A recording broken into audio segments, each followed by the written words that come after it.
സ്വാമിയേ ശരണമയ്യപ്പ. നമസ്കാരം. എല്ലാ പ്രിയപ്പെട്ട പ്രേക്ഷകർക്കും തൃപ്പാദമഠം യൂട്യൂബ് ചാനലിൻ്റെ പുതിയൊരു എപ്പിസോഡിലേക്ക് ഹാർദവമായ സ്വാഗതം. ഇന്നത്തെ വിഷയം എന്ന് പറയുന്നത് ഉത്രാടം നക്ഷത്ര ജാതകർക്ക് 2024 ജൂൺ പകുതി മുതൽ ജൂലൈ മാസത്തിൻ്റെ അവസാന ഭാഗം വരെ ജീവിതത്തിലേക്ക് വന്നു ഭവിക്കാവുന്ന ശുഭകരങ്ങളും ശുഭകരങ്ങളുമായ ഫലങ്ങൾ ഏതൊക്കെ രീതിയിലാണ് എന്നതിനെക്കുറിച്ചാണ് പറയുന്നത്. അതിന് മുന്നേ ആദ്യമായി ചാനൽ കാണുന്നവർ ചാനലൊന്ന് സബ്സ്ക്രൈബ് ചെയ്യുകയും തൊട്ടടുത്തുള്ള ബെൽ ബട്ടൺ ആൾ എന്നുള്ളത് തിരഞ്ഞെടുക്കുകയും ചെയ്യുക. കൂടാതെ വീഡിയോ കാണുന്നവർ വീഡിയോ മുഴുവനായും കാണുവാൻ ശ്രമിക്കുക. ഈ പറഞ്ഞ സമയത്തിലെ ഗ്രഹസഞ്ചാരങ്ങൾ എന്ന് പറയുന്നത് ആദിത്യൻ്റെ സഞ്ചാരം ഇടവം മിഥുനം രാശികളിലും രോഹിണി മകയിരം തിരുവാതിര എന്നീ നക്ഷത്രങ്ങളിലും സഞ്ചരിക്കുന്ന കാലം.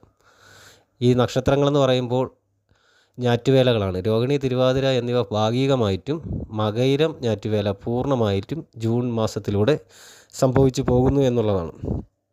ജൂൺ 1 ചന്ദ്രൻ ഉത്രട്ടാതി നക്ഷത്രത്തിലായിരുന്നു. ജൂൺ 30 രാശിചക്ര ഭ്രമണം ഒരു വട്ടം പൂർത്തിയാക്കി ചന്ദ്രൻ മകയിരം നക്ഷത്രത്തിലേക്ക് പ്രവേശിക്കും. ജൂൺ 6 അമാവാസിയും അതായത് കറുത്തവാവും ജൂൺ 21, 22 തീയതികളിലായിട്ട് പൗർണമി വെളുത്തവാവും സംഭവിച്ചു കഴിഞ്ഞു. ജൂൺ 1 ചൊവ്വ മീനത്തിൽ നിന്ന് മേടത്തിലേക്ക് പ്രവേശിച്ചു. ജൂൺ 18 വരെ അശ്വതി നക്ഷത്രത്തിൽ സഞ്ചരിച്ച് തുടർന്ന് ഭരണി നക്ഷത്രത്തിലാണ് ചൊവ്വയുടെ ഇപ്പോഴത്തെ സഞ്ചാരം. ബുധൻ ഇടവം രാശിയിൽ സഞ്ചരിച്ച് ജൂൺ 14 മിഥുനത്തിലേക്ക് സംക്രമിച്ച് ജൂൺ ആദ്യവാരം മുതൽ ബുധന് ക്രമമൗഢ്യാവസ്ഥ വരുന്നു.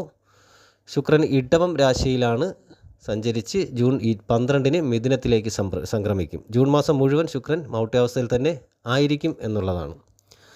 വ്യാഴം ഇടവം രാശിയിൽ കാർത്തിക നക്ഷത്രത്തിൽ സഞ്ചരിക്കുന്നു. വ്യാഴമൗഢ്യം ജൂൺ 4 അവസാനിച്ചു. ശനി കുംഭം രാശിയിൽ പൂരുരുട്ടാതി നക്ഷത്രത്തിൽ തുടരുകയാണ്.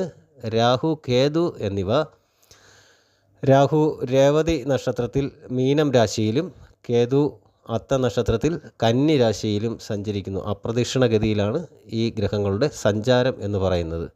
ഈ ഗ്രഹനിലയുടെ പശ്ചാത്തലത്തിൽ പറയുന്നതാണ് ഉത്രാട നക്ഷത്രത്തിൻ്റെ ഈ ഫലങ്ങൾ എന്ന് പറയുന്നത്. അപ്പോൾ ഈ നക്ഷത്രക്കാർക്ക് പ്രധാനമായിട്ട് ഈ സമയത്ത് സ്വന്തം വീട്ടിൽ നിന്ന് മാറി നിൽക്കുന്നത് കൊണ്ട്, അതായത് ഗൃഹാതുരത്വം കാരണത്താൽ പട്ടണവാസം ഉപേക്ഷിക്കും. തിരിച്ച് വീട്ടിലേക്ക് വരാനുള്ളൊരു സാഹചര്യങ്ങളൊക്കെ അതിനു വേണ്ടിയൊക്കെ ശ്രമിക്കും എന്നുള്ളതാണ്. കൂടാതെ അതുമല്ലെങ്കിൽ തന്നെ മാറുവാനുള്ള വേറൊരു കാരണം പറയുകയാണെങ്കിൽ സമീപവാസികളുടെ ഉപദ്രവത്താൽ മാറി താമസിക്കുന്ന ഒരു സ്ഥിതി വരെ, അത് വേറൊരു കാര്യമാണ്. പിന്നെ അഭിപ്രായ സ്വാതന്ത്ര്യം അതുമായിട്ടുള്ള കാര്യങ്ങളിൽ വിട്ടുവീഴ്ച വേണ്ടി വരുന്നൊരു സമയമാണ്. പല ആരോഗ്യ കാര്യങ്ങളിലും വിദഗ്ധമായ ആൾക്കാരുടെ, ഡോക്ടേഴ്സിൻ്റെ അല്ലെങ്കിൽ വൈദ്യ ചികിത്സ നടത്തുന്ന ആളിൻ്റെയൊക്കെ ഉപദേശം തേടേണ്ടി വരുന്നൊരു സമയം വരും.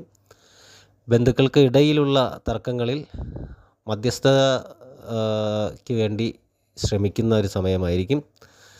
കൂടാതെ കാര്യങ്ങൾക്ക് വേണ്ടിയിട്ട് ഓരോ കാര്യങ്ങൾക്ക് സർക്കാർ തലത്തിൽ സർക്കാരുമായി ബന്ധപ്പെട്ട കാര്യങ്ങൾക്ക് ഇറങ്ങുമ്പോൾ അത് ആദ്യമൊക്കെ ചെറിയ തടസ്സങ്ങൾ അനുഭവത്തിൽ വരുമെങ്കിലും അന്തിമ നിമിഷത്തിൽ കാര്യങ്ങളൊക്കെ അനുകൂലമായിട്ടുള്ള രീതിയിൽ വന്നു ഭവിക്കും. അതിനുള്ള അനുമതികൾ ലഭിക്കും എന്നുള്ളതാണ്. ഭൂമിപരമായിട്ടുള്ള ക്രയവിക്രയങ്ങൾ, വാങ്ങൽ കൊടുക്കൽ എന്നിവയിൽ നേട്ടം കുറഞ്ഞിരിക്കുന്ന ഒരു സമയമായിരിക്കും. പ്രായോഗിക വിജ്ഞാനം പ്രവർത്തന പുരോഗതിക്ക് വഴിയൊരുക്കി തരും. സാഹചര്യങ്ങളാൽ വേർപെട്ട് താമസിക്കുന്ന ദമ്പതികൾക്ക് പുനഃസമാഗമം സാധ്യമാകുന്നൊരു സമയമാണ്. കോടതിപരമായിട്ടോ കേസുപരമായിട്ടോ ഒക്കെ മാറി വേർപെട്ട് ഇരിക്കുന്ന ദാമ്പത്യ ജീവിതത്തിൽ വരുന്ന കുറച്ച് ബുദ്ധിമുട്ടുകൾ ഈ സമയം മാറിക്കിട്ടും എന്നുള്ളതാണ്. വർഷങ്ങൾക്ക് ശേഷം ജന്മനാട്ടിലേക്ക് തിരിച്ചു വരാനും അവിടുത്തെ കാര്യങ്ങൾ നോക്കുവാനും ഒക്കെയുള്ള ഒരു സമയം വന്നു ചേരും. ഇത് പ്രധാനമായിട്ടും പ്രവാസികളെ ആണ് പറയുന്നത്, അല്ലെങ്കിൽ പുറത്ത് ജോലി ചെയ്യുന്ന ആൾക്കാരെയാണ് പറയുന്നത്.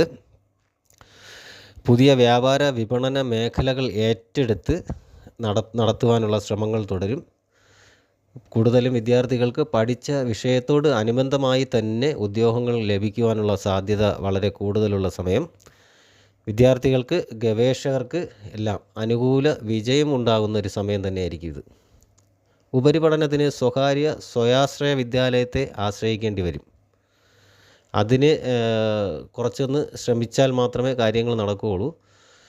അതിര് കടന്ന ആത്മവിശ്വാസം അബദ്ധങ്ങൾക്ക് വഴിയൊരുക്കാതിരിക്കുവാൻ പ്രത്യേക കരുതൽ വേണം. ഒരാളെയും കണ്ണടച്ച് വിശ്വസിക്കാതിരിക്കുക എന്നുള്ളതാണ് പറയുന്നത്. സമചിത്തതയോട് കൂടിയുള്ള സമീപന ശൈലി സ്വീകരിക്കണം എന്നുള്ളതാണ്. പ്രലോഭനങ്ങൾ പലതും പലയിടത്തുനിന്നും പല ഭാഗത്തു നിന്നും വന്നു ചേരുമെങ്കിലും അതിലൊന്നും പോയി അകപ്പെടാതെ സൂക്ഷിക്കണം എന്നുള്ളതാണ് പ്രത്യേകം പറയുന്നത്. ദേഹാസ്വാസ്ഥ്യങ്ങൾ മൂലം വിദേശത്തുള്ള ഉദ്യോഗം ഉപേക്ഷിച്ച് ജന്മനാട്ടിലേക്ക് തിരിച്ചു വരാനുള്ള ഒരു സാഹചര്യം ഉണ്ടായി അല്ലെങ്കിൽ അതിനുവേണ്ടി ശ്രമിക്കുകയും ചെയ്യുന്നതായിരിക്കും. അതല്ലെങ്കിൽ ചെയ്യുന്ന കാര്യങ്ങൾ നല്ല രീതിയിൽ വിശ്വാസത്തോടു കൂടി ചെയ്യുന്ന കാര്യങ്ങൾ വഴി മനസ്സമാധാനം ഉണ്ടായി വരുന്നതാണ്.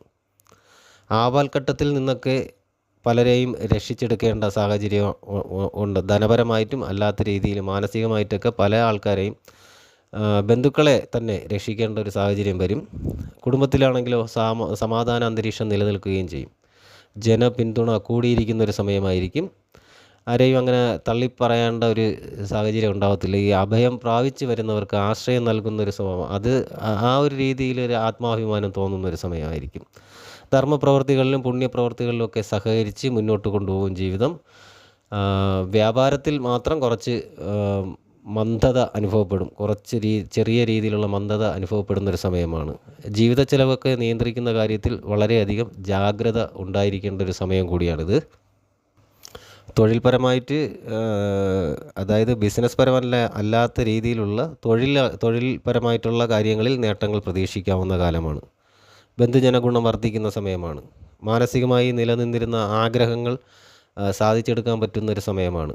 അപ്രതീക്ഷിത ചെലവുകൾ വർദ്ധിക്കും. വരവ് ചെലവ് കാര്യങ്ങളിൽ ശ്രദ്ധയുണ്ടായിരിക്കണം.